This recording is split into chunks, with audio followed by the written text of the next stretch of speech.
500 aniversario de la caída de la Ciudad de México, Tenochtitlan, la preparatoria número 13, a través del Departamento de Humanidades y Sociedad, en colaboración con la Benemérita Sociedad de Geografía y Estadística del Estado de Jalisco, tiene bien organizar una cátedra especial con motivo de tan importante acontecimiento en el proceso histórico de nuestra nación. Esto con el propósito de desarrollar en nuestros estudiantes una visión crítica y reflexiva acerca de nuestra historia, y de esa manera puedan ellos desarrollar las competencias necesarias para integrar una visión propia sobre este tipo de acontecimiento. Esta cátedra lleva por título A 500 años de la conquista de México Tenochtitlan y será impartida por la doctora Angélica Peregrina Vázquez, quien es profesor investigador de la Universidad de Guadalajara y miembro del Sistema Nacional de Investigadores. Enseguida vamos a ceder el uso de la voz al maestro Julio Santillán. Para la directora de esta preparatoria, nuestra directora, la maestra Zenobel Cervantes. Un saludo también especial a nuestra invitada del día de hoy, la maestra Angélica Peregrina Vázquez, y también a los compañeros maestros y excelentes amigos. En primer término, a nuestro jefe de departamento, al maestro Miguel Ángel Medina, y al secretario también de la misma, el maestro Carlos Alberto Lomelí. Hoy vamos a tener nuestro primer encuentro virtual con una característica que es muy importante. A lo largo de todo este periodo hemos estado planeando una serie de actividades que tienen que ver con fechas que son altamente significativas. Y una de ellas, la primera, es precisamente un término que ha sido a lo mejor no el mejor utilizado, una celebración. Para nosotros puede ser una conmemoración de un acontecimiento y hecho histórico que marcó un antes y un después y que tiene que ver mucho con lo que somos como nación. Y esto es 500 años de la caída de México Tenochtitlan, la ciudad más importante en ese tiempo. Hoy contamos con la presencia de la maestra Angélica Peregrina, quien nos disertará sobre este tema que sin lugar a dudas vendrá a enriquecer mucho el concepto que nosotros tenemos. Y me permito, si ustedes lo estiman conveniente, presentar o dar a conocer algunos de los datos de quien hoy es nuestra invitada. La maestra Angélica Peregrina, y le digo maestra no quitándole el resto de doctora, sino porque el término de maestra me parece un término más cercano a quienes nos dedicamos a la docencia. Es licenciada en Historia por la Universidad de Guadalajara, doctora en Ciencias Sociales por el Colegio de Jalisco, es miembro del Sistema Nacional de Investigadores Nivel 1 y actualmente es investigadora del Colegio de Jalisco y editora de la revista Estudios Jaliscienses. Es miembro corresponsal en el Estado de Jalisco de la Academia Mexicana de la Historia. Dentro de sus múltiples actividades, fue secretario general del Colegio de Jalisco de 1991 a 2005, delegada al Instituto Nacional de Antropología e Historia en Jalisco del año 2007 al 2011, donde, por cierto, en ese periodo nos tocó coincidir ella ahí y a mí como presidente de la Sociedad de Geografía, y pudimos llevar a cabo algunas actividades. Es catedrática de la Universidad de Guadalajara y también del Colegio de Jalisco. Dentro de sus múltiples actividades y además publicaciones, cuenta con las siguientes: la Escuela Normal de Jalisco en su centenario, la educación superior en el occidente de México en el siglo XIX, formación de profesores en Jalisco, ni universidad ni instituto, educación superior y política en Guadalajara, 1867-1925. Algunas de sus obras publicadas en colaboración son Viajeros anglosajones por Jalisco del siglo XIX, Jalisco, sus historias, Jalisco, de la independencia a la revolución. Dirigió, junto con otro entrañable maestro, el doctor José María Muría, Historia General de Jalisco, 6 volúmenes en el año de 2015. Ha recibido múltiples distinciones, de las cuales el día de hoy tan solo comentaremos las siguientes, que son las más destacadas. Medalla Ramón García Ruiz, otorgada por la Benemérita Centenaria Escuela Normal de Jalisco en el año 2010. Galardón a la Mujer en la Educación en el año 2016, otorgado por el grupo Promomedios Radio. Pertenece también a la Sociedad de Geografía y Estadística del Estado de Jalisco, de la que actualmente forma parte de la Junta Directiva. A su vez, también es miembro del Seminario de Cultura Mexicana, corresponsal de Guadalajara, y actualmente es secretaria del Consejo Directivo. Con nosotros, con todos ustedes, en la exposición de hoy, la doctora Angélica Peregrina. Muchas gracias, maestra Zenobia, un placer conocerla. Alejandro Santillán, qué gusto saludarte. Miguel Ángel Medina, ya no se diga, y al maestro Carlos Alberto Lomelí Guerrero, a todos ustedes, pues muy agradecida por esta invitación y la oportunidad que me dan de platicar por este medio con los estudiantes de la preparatoria número 13. Este tema del día de hoy, pues podemos decir que está de moda, ¿no? Acaba de pasar el aniversario del quinto centenario de la caída de México Tenochtitlan, fecha en torno de la cual se han dicho muchas cosas. Pero yo los invito a reflexionar, a preguntarnos, pues, ¿qué sucedió hace medio milenio para que hoy hablemos de los 500 años de la conquista de México? En primer lugar, sabemos que Colón se encontró América, ¿sí? Y que es necesario conmemorar, esto quiere decir traer a la memoria, ¿sí?, estos acontecimientos para saber lo que sucedió y cómo este encuentro de dos mundos dio lugar a una amplia gama de cambios, ¿sí? Y qué significó este encuentro. En primer término, sabemos que hay que dar significado a las fechas, ¿sí? Desde que Colón llegó a América, él no tuvo realmente conciencia de que había llegado a otro continente. Pero a partir de ese momento se da el encuentro de dos mundos. Es entonces cuando el viejo mundo, formado por tres continentes interconectados entre sí, que son Europa, Asia y África, empezaron a relacionarse con lo que se llamaría el Nuevo Mundo, y eran partes que nunca habían tenido nociones una de la otra de su existencia. Por eso no hablamos de descubrimiento, sino de encuentro de estos dos mundos.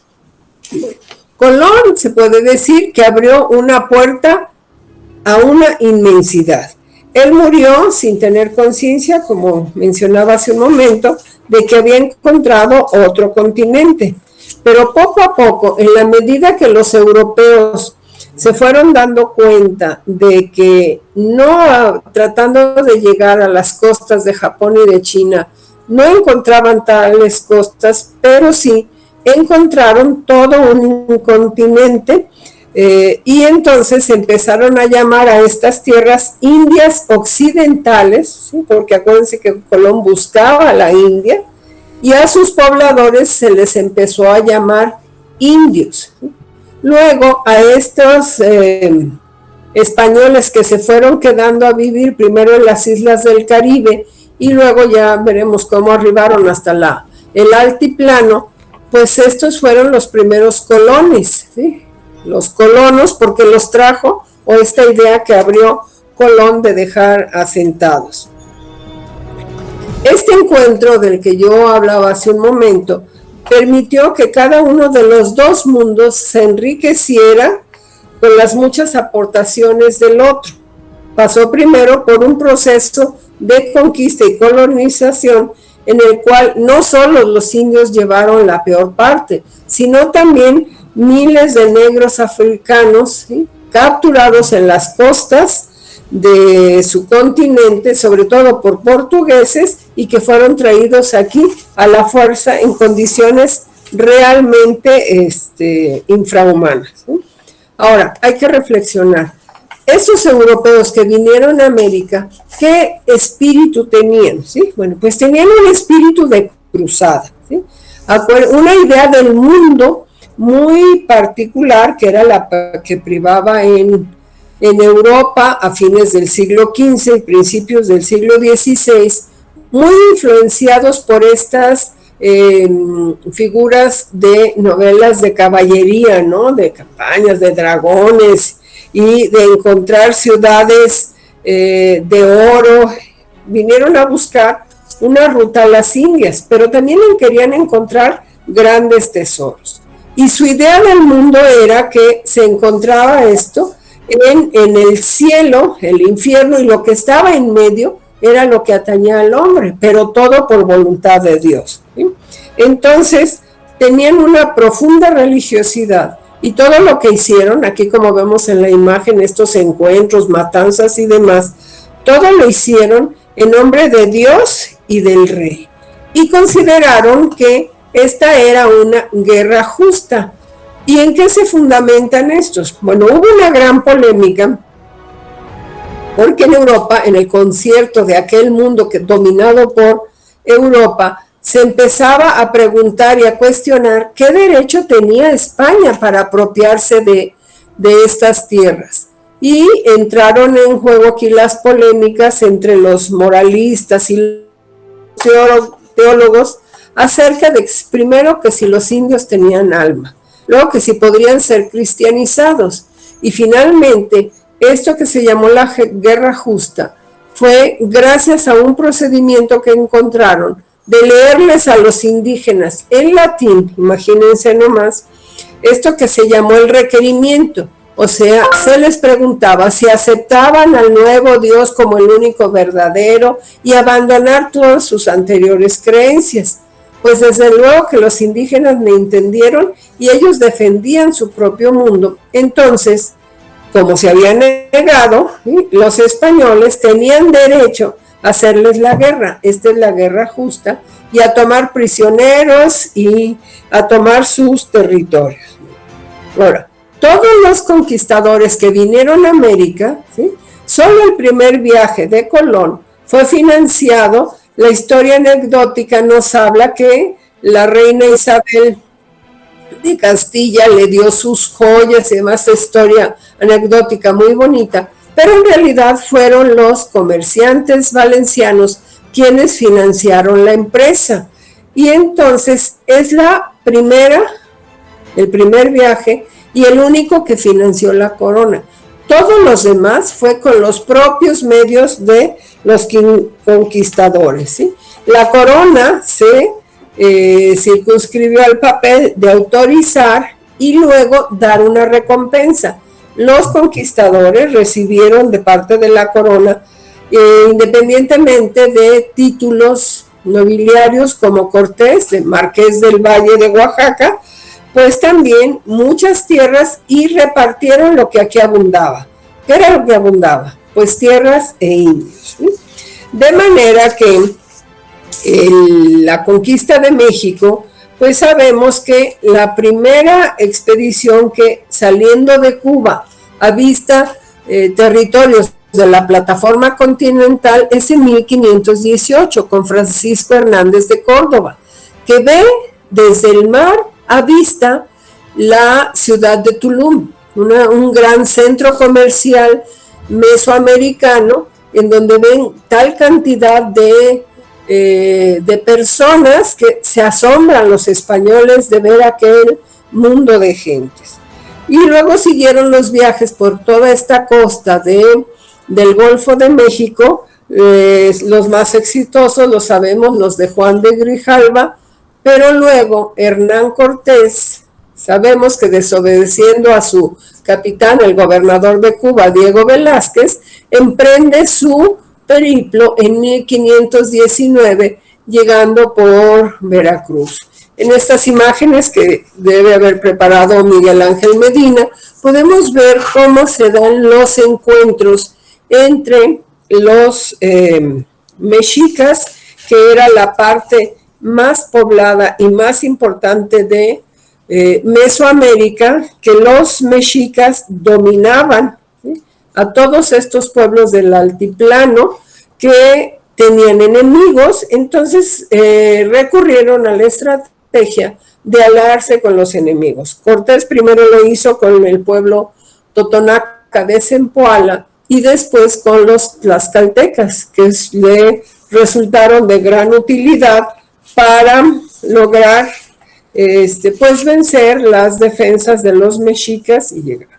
Luego, aquí se asocia también otros aspectos de tipo simbólico, ¿no? Moctezuma creía que estos hombres blancos y barbados pues era el regreso de Quetzalcóatl, de aquella leyenda de la serpiente emplumada que se fue por donde sale el sol, y entonces por donde sale el sol, esto quiere decir el oriente, regresó, ¿sí? Y por eso les dieron la bienvenida. Y conforme iban ascendiendo, ¿sí?, de la costa al altiplano hasta el Valle de México, les iban dando regalos y pidiéndoles que abandonaran, que no llegaran hasta la ciudad.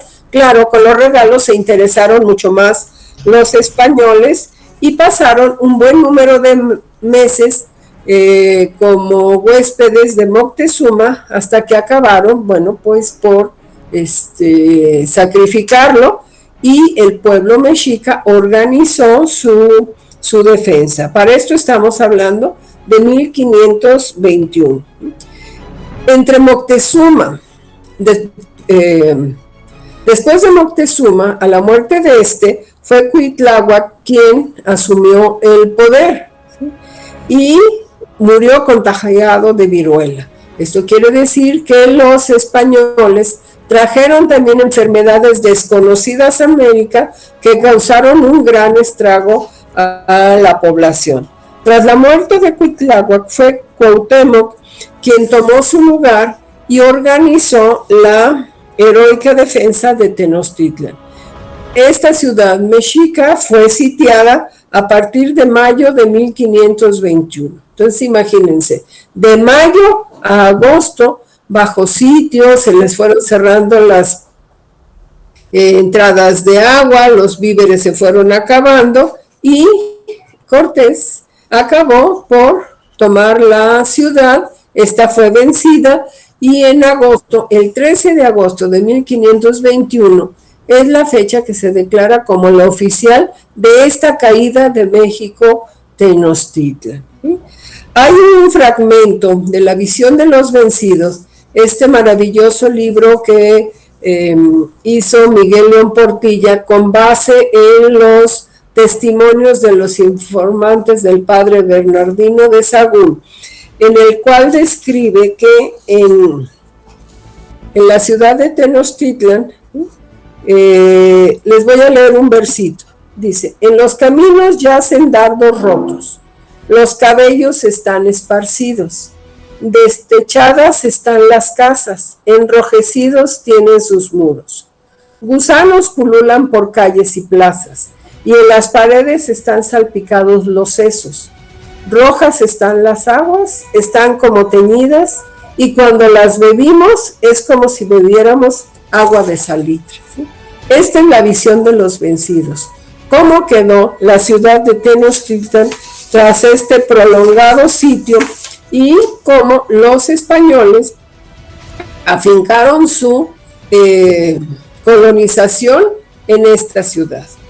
¿Cuál fue la estrategia para fundar la ciudad? Bueno, sobre la ciudad destruida de Tenochtitlan, ¿sí?, fueron construyendo sus edificaciones. Esto quiere decir que sobre lo más preciado y lo más sagrado de los mexicas, como era el Templo Mayor, sobre edificaron, ¿sí?, a un ladito, vemos ahora los restos arqueológicos, a un ladito está la Catedral de México y del otro lado está el Palacio Nacional. Entonces, encima de estas posesiones tan preciadas de los mexicas, se edificó esta ciudad española, ¿sí? Y es entonces cuando empieza este proceso. Y es un proceso, como dice José María Muriel, no es una sola conquista, son varias conquistas, porque el territorio de Mesoamérica se conquistó entre 1519, que empezaron a llegar los españoles al altiplano, a 1545, porque van luego organizando esto que se llamó las expediciones radiales. Con base en la Ciudad de México, van hacia el sureste, ¿sí?, van hasta Guatemala, incluso hasta Guatemala y Honduras, a las Cibueras, dicen las fuentes, que es Honduras, justamente donde le queman los pies a Cuauhtémoc porque querían más dinero, en fin. La conquista fue a sangre y a fuego, ¿sí? O sea, fue sumamente violenta, muy cruel, porque a los indígenas, independientemente de quitarles su territorio, les cambia la vida, porque aunque la corona prohibía que los indios fuesen esclavizados solo cuando eran prisioneros de guerra, pues sabemos que se inventaron instituciones nuevas en América, como la encomienda, para justamente sojuzgar a los indígenas.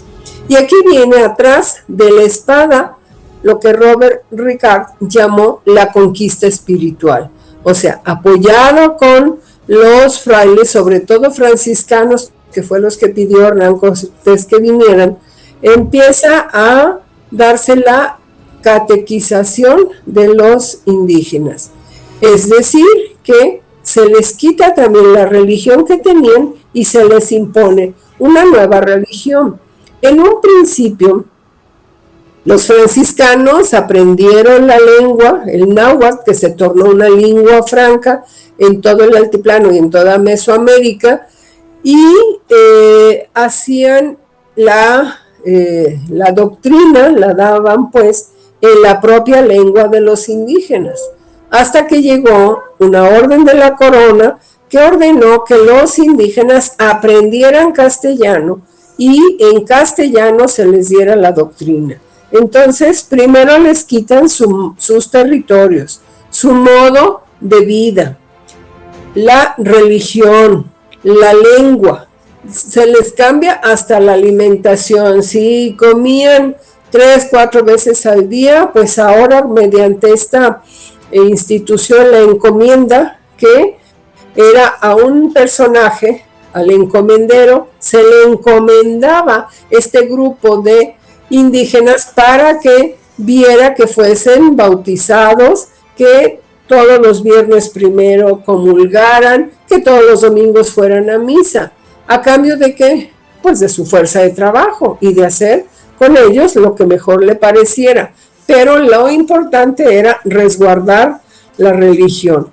Y entonces también se ideó otra cuestión, que eran los corregimientos, un determinado número de indígenas en una población a cargo de un corregidor. ¿De dónde viene la palabra? Pues que arregla los descarriados, que los tiene que corregir. Y luego también vinieron otras congregaciones. La estrategia fue que los indios que estaban en un determinado pueblo los cambiaran de pueblo, o sea, también viene el desarraigo de toda esta población. Y entonces las expediciones que siguieron a la caída de Tenochtitlan, pues van en todas direcciones. En el sur, la península de Yucatán, Oaxaca, llegan hasta la costa del Pacífico. Luego después otros personajes, como Nuño de Guzmán, realiza la conquista del occidente, y detrás, acompañados con ellos, y detrás de ellos vienen los franciscanos, que van estableciendo los conventos. Hay una especie de división de territorio que se hacen de las órdenes monásticas, ¿sí? Los franciscanos, que están en el altiplano y luego van hacia el occidente de México, y toda la parte del norte que se va descubriendo. Los dominicos, que primero les dicen que no se pueden establecer en la Ciudad de México, y van a esta parte de Oaxaca, Chiapas y hasta Guatemala. Los agustinos, que van hacia el noreste. En fin, hay todos estos conventos que vemos. ¿Cuál es la característica? Pues una mano de obra indígena que en un principio es abundante, luego se va mermando. Hay una gran debacle demográfica debido a estas cuestiones que ya mencioné. El cambio de alimentación, el exceso de trabajo, las enfermedades, el desarraigo, y muchos indígenas, como los cascanes, que preferían despeñolarse, o sea, suicidarse, aventarse al vacío, que ser sojuzgados. Todo esto empieza justamente a partir de 1519 y con la caída de Tenochtitlan en 1521, bueno, pues se le abre el paso a que la colonización española vaya avanzando cada vez más. Y después los españoles cayeron en cuenta, seguían avanzando hacia el occidente, buscando ese camino hacia las Indias, ¿sí? Así descubrió Núñez de Balboa el Océano Pacífico en 1525, a la altura más o menos de la actual ciudad de Panamá, y por eso le llamó Pacífico, pero hubiera venido a ver este mar tan bravo en las costas de Acapulco o Zacatula o en los propios puertos de Nueva Galicia, y pues de Pacífico no tenía nada. Y desde estos puertos también empezaron las expediciones. El propio Hernán Cortés llegó justamente hasta el norte, por eso se llama este mar que está entre la plataforma continental y la península de Baja California, el Mar de Cortés, porque llegó justamente hasta esos parajes y ya no le resultaron de mayor interés, porque sabemos que entre más al norte, pues el paisaje cambia, se torna semidesértico, y en una buena parte hacia Sonora y el norte de Sinaloa, pues es realmente desértico. Y aparte que era una zona no con tantos pueblos originarios, que era una población más bien dispersa, mucho menor en número, y a la cual les dio también bastante trabajo dominar, con esta etapa que se llamó la Guerra Chichimeca, que va desde 1550 más o menos, una vez que se descubren las minas de Zacatecas, hasta 1590, y se van casi acabando los indios. ¿Qué surge de este encuentro de dos mundos? Pues un nuevo país. Surge primero la Nueva España, cuyo dominio sabemos dura 3 siglos, ¿sí? Pero con la llegada de los españoles al territorio que hoy ocupa México, podemos decir que todo cambió. La naturaleza, la población, las estructuras políticas, la sociedad y la economía. La colonización de Mesoamérica y posteriormente el norte y las regiones sureñas implicó la adaptación de la población nativa y de los esclavos africanos a las nuevas condiciones de vida, y también las de los colonos españoles al mundo indígena. Entonces viene este mestizaje, ¿sí? El español es una de las razas que se ayunta, se une con los pueblos vencidos, y entonces empieza el mestizaje entre los varones españoles y las mujeres indias, pero desde un principio de la conquista. En esta confluencia de culturas se dio por resultado, decía, un país mestizo, multiétnico y multicultural, con un potencial extraordinario, que durante los 3 siglos de dominación española se llamó Nueva España, y que tras la independencia, principios del siglo XIX, 1810-1821, se convirtió en México. Durante las primeras décadas del siglo XVI, predominaron las estructuras indígenas sobre los demás elementos culturales. Pero luego las cosas empezaron a cambiar, sobre todo a partir de 1550, cuando se inicia una lenta pero progresiva hispanización que implicó la paulatina incorporación de la lengua castellana, el sistema jurídico español, la religión católica, la escritura occidental, la economía de mercado, el pensamiento y las costumbres hispanas y la tecnología europea, entre otros elementos. Esta tendencia continuó y creció de manera exponencial durante los siguientes siglos. O sea, la hispanización se debió a diversas causas. En primer lugar, fue la imposición de la cultura del vencedor sobre la del vencido y la pronta aculturación de los indígenas. Pero esta conquista fue particularmente agresiva porque borró o quiso borrar todo vestigio de lo indio. El caso de Yucatán con el padre Landa es uno de los más críticos, porque el padre Landa llegó quemando todos los códices que se encontró, y indio que no se dejaba bautizar era indio que acababa siendo muerto, ¿no? Entonces es bastante drástica esta imposición.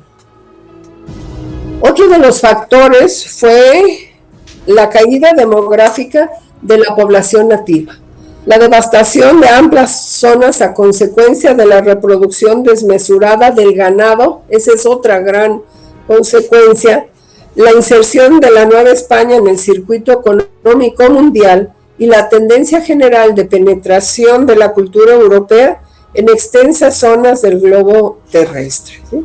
O sea que con la conquista también se impactó, la colonización impactó también en la población y en el entorno ecológico. En términos muy generales, se sabe que Mesoamérica tenía una población de alrededor de 12 millones de habitantes, ¿sí? Lo que hizo posible que surgieran las grandes culturas como la mexica. Y durante el siglo XVI, la población indígena sufrió una vertiginosa caída, ¿sí? No hay mucho acuerdo entre los demógrafos, pero como Gudrup Bora asevera que fue acabada hasta el 90% de la población nativa que había cuando llegaron los españoles al altiplano. Este decrecimiento se debió principalmente a la mortandad por las enfermedades originarias del Viejo Mundo, introducidas por los colonizadores, que desataron epidemias como la del sarampión, la de Cocolistli, el tifo y desde luego la viruela, que fue terrible. Los nativos, pues sabemos que no poseían anticuerpos para combatir las enfermedades, ni se conocía su tratamiento químico, ¿sí? Y además también, lo que ya mencionaba, la alteración del estilo de vida, pues influyó en la merma de la población. También las guerras de conquista, la explotación despiadada y el maltrato a que estuvieron sujetos los naturales en las minas, en la construcción de todos estos templos, conventos y demás edificaciones españolas, en los ingenios azucareros, sobre todo en las zonas costeras, y en la agricultura, contribuyeron pues a esta merma de la población. Y por el contrario, el número de inmigrantes españoles y negros aumentó en forma sostenida durante el mismo periodo, o sea, a lo largo del XVI. Los negros mucho más en el siglo XVII. Porque España tenía zonas económicamente deprimidas donde el hambre y la pobreza pues eran endémicas, y entonces era venirse a América para asegurar una mejor vida. Se dice que en 1570 sumaban aproximadamente 57,000 los españoles, y a mediados del siglo XVII la cifra había aumentado a 150,000. Los negros también tuvieron un papel importante porque, aunque llevaban una vida muy difícil, pues los españoles también se mezclaron con los negros. Y entonces hay este mestizaje que da lugar a esto que se denominaron las castas, que eran mezclas de raciales de todos tipos. Y esta población mestiza y mulata y las castas, pasado el tiempo, en el siglo XVIII, va a ser en la pirámide poblacional el segmento mucho mayor que todos los otros. Otro factor de índole biológica que ocasionó cambios sustanciales en el territorio mesoamericano fue la introducción de nuevas especies vegetales y de animales. Esto se dio desde las primeras incursiones de los españoles, porque los españoles querían consumir los alimentos y otros productos a los que estaban acostumbrados. De ahí viene la introducción del trigo, la caña de azúcar, etc. Pero el cambio más drástico provino de la introducción del ganado, ¿sí? Ovino, caprino, vacuno y caballar, porque fueron los campos, las zonas de pasto, sometidos a una gran sobreexplotación, y habiendo comida, pues las especies empezaron a reproducirse de una manera incontrolada que agotó muchos de estas tierras. Y esta sobreexplotación tuvo como consecuencia la erradicación de una parte de la flora natural, así como la erosión de las tierras. Problemas que padecemos hoy en día, sobre todo en estas zonas hacia el norte, ¿no? Que lo que había de flora natural y demás fue arrasada por estas especies. Y en un principio, si los pastos eran suficientes para esta gran cantidad de animales, después vino la introducción de esto que se llama ganadería extensiva, o sea que necesitan un territorio mucho mayor para poder alimentar a este número de animales. Asimismo, la colonización implicó la tala inmoderada de los bosques, porque se ocupaba madera para construir casas, para las minas, para los ingenios azucareros, etc.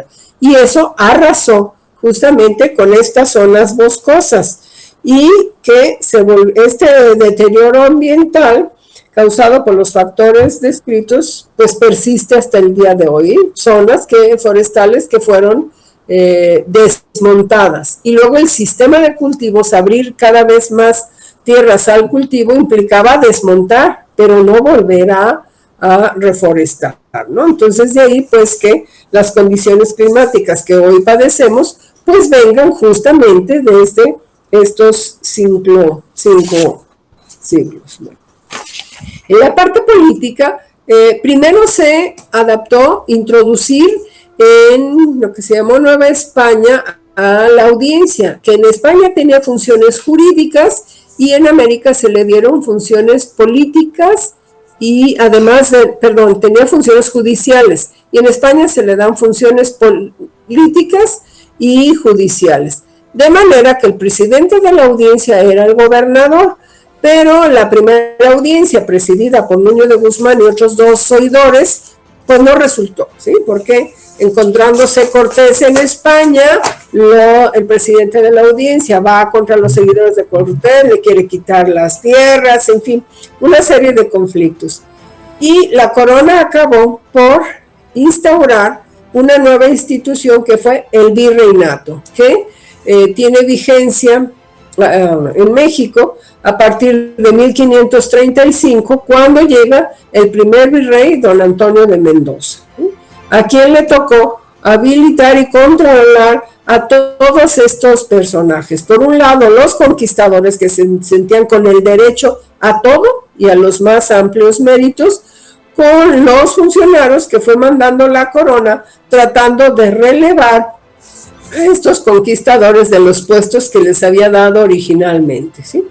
Y el sistema de la casa reinante de los Habsburgo fue no definir ni las competencias, ni las jurisdicciones, ni las funciones muy claras de estos funcionarios, para mantenerlos siempre peleándose y que aquí no se hiciera un poder, digamos, relativamente fuerte que no necesitara la corona, ¿sí?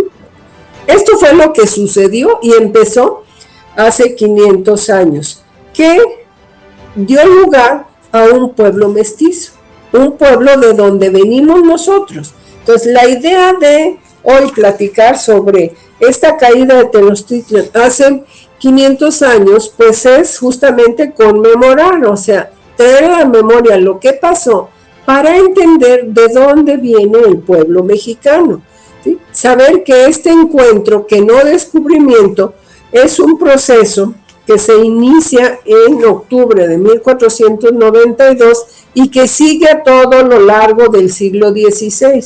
Incluso la colonización de la vertiente del Pacífico y las Californias se da hasta el siglo XVIII. Entonces la colonización siguió avanzando. Y luego también es necesario tener muy clara que hay que revalorar a los indios, a los indios de hoy, ¿sí? Porque todos los mexicanos estamos muy orgullosos de este pasado indígena, el que construyó ciudades como esta que vemos en esta imagen, ¿sí? Las grandes edificaciones, las pirámides que vemos en el centro de México, en la península de Yucatán, en Oaxaca, en fin. Pero que al indio de hoy, ¿sí?, se le menosprecia y se le trata con un gran racismo, y que este país todavía tiene una gran cantidad de indígenas que son menospreciados, ¿sí? Yo creo que es importante estas fechas para que nos permitan reflexionar que hay que respetar a los otros, que hay que ser tolerante, ¿sí?, y no buscar en hechos que sucedieron hace 500 años motivos para seguir peleando hoy. La reflexión es que hay que comprender este México, sus raíces, que venimos de 3 raíces: la europea, la indígena y la mezcla de raza africana también, y que el entendimiento y la educación es lo que nos dará los mejores medios para llevar una vida en concordia, que es lo que necesitamos para ser, no digo felices, porque esto es una utopía, pero para llevar la vida de la mejor manera posible. Muchas gracias. Muchas gracias por la exposición de la doctora Angélica Peregrina, quien de esta manera permite ampliar más esta visión y sobre todo nos invita a reflexionar con este contexto. A continuación tendremos las exposiciones complementarias del maestro Carlos Alberto Lomelí y en segundo término del maestro Miguel Ángel Medina. Adelante, Carlos. Pues gracias por la invitación, gracias por la conferencia de la maestra Angélica Peregrina. Y yo quisiera saber la opinión de la maestra conforme a ese debate que ha tomado fuerzas estos últimos meses sobre si los mexicanos debemos de agradecer a los españoles o los españoles deben de pedir disculpas a los mexicanos, y más, bueno, con este gobierno que tenemos que también lo sacó a flote, y bueno, ha habido comentarios, ataques incluso textuales entre mexicanos y españoles. Bien, yo creo que no hay que vivir con el peso del pasado sobre los hombros. Todo tiene que evolucionar. Pedir disculpas me parece inoportuno y inadecuado y fuera de lugar, por todos lados, ¿sí? Por todos lados. Aunque el Papa haya pedido disculpas por no sé cuántas cosas, por el holocausto y demás. Yo creo que hay que aprender del pasado y ver hacia el futuro. Del pasado hay que aprovechar lo bueno. Ahorita que dice de disculpas, a lo largo del siglo XIX, muchos de los discursos de conmemoración, lo recuerdo ahorita, sobre todo Miguel lo debe recordar muy bien porque me ayudó a compilar los discursos de conmemoración de la independencia, se hablaba mucho de agradecer a España la religión y la lengua. Pero como dijo León Portilla en alguna ocasión que nos dio una de sus maravillosas conferencias, a ver, la lengua, pero si aquí hablaban otomí, hablaban náhuatl, si no eran mudos. Entonces, bueno, son imposiciones que se dan por este encuentro de dos culturas que acaban fusionándose, que el vencedor impone al vencido sus condiciones. Entonces, la religión fue impuesta, la lengua fue impuesta, pero nosotros, mexicanos de hoy, nacimos en esta república y hablamos español, y por tendencias culturales la mayoría somos católicos. Entonces no hay que buscar fantasmas del pasado y traerlos ahora, y sobre todo lo más peligroso, creo yo, es buscar divisiones, porque unos van a estar de un lado y otros van a estar a favor y otros en contra. ¿Eso qué propicia? Pues los enfrentamientos. Eso es lo que no debe suceder y eso es lo que no se debe de prohijar, y mucho menos por un gobierno que yo creo que sus desaciertos son muy notorios y van día tras día, ¿no? Esta polarización de la sociedad, ¿sí? Nosotros que somos historiadores sabemos a lo que lleva, a una división y después a una guerra civil. Entonces, no hay que pedir disculpas por lo que no pasó en nuestro tiempo. Como decía uno cuando se encontraba un novio con el que nunca había progresado la relación, lo que no fue en tu año, no fue en tu daño. Adelante, ¿sí? Mirar hacia adelante. Yo creo que es muy peligroso buscar la división de la sociedad y riesgoso. Muchas gracias, maestra. Miguel Ángel. Maestro Miguel. Además de agradecer a la doctora su excelente charla, creo que nos deja algo muy claro, que la conquista fue un proceso muy, muy complejo, que tuvo diferentes aristas, diferentes matices, y no fue igual en todas las regiones de lo que hoy es México, fue diferente, y el proceso fue muy largo en algunas zonas. Pero bueno, para entender esta cuestión y también entender el presente, debemos comprender que en la conquista intervienen una serie de factores que, como lo explicó ella, fueron muy importantes. Por ejemplo, la mayor parte de la conquista fue hecha por particulares, no precisamente por la corona española. Al final de cuentas, la corona española daba el permiso, pero la conquista fue hecha por empresas particulares, y por eso la barbarie, por eso el trato que se dio en muchas regiones, ¿no? Entonces, pues me queda clara muchísimas cuestiones y lo complejo que fue el proceso de conquista. Señora Zenobia, ¿algún comentario de su parte con respecto a este tema del día de hoy? Claro que sí. Muchas gracias, doctora Angélica Peregrina. La verdad que fue muy rico ver detalles que a lo mejor inclusive para mí no eran muy conocidos. Y pues la reflexión es para que nuestros alumnos sigan investigando, sigan leyendo, sigan conociendo realmente lo que sucedió en la época de la conquista, y ellos tendrán su mejor opinión, tendrán sus mesas de debate, y pues yo creo que esto es para, como usted dice, para ir avanzando, y pues no atorarnos en aquellos tiempos catastróficos que la misma historia nos señala dentro de lo que es la conquista, ¿sí? De verdad agradezco mucho la intervención de todos ustedes. Creo que los muchachos están siendo muy analíticos y sobre todo, bueno, se les invita a que continúen descubriendo todavía episodios más importantes que tuvimos en la conquista. Muchas gracias, maestras.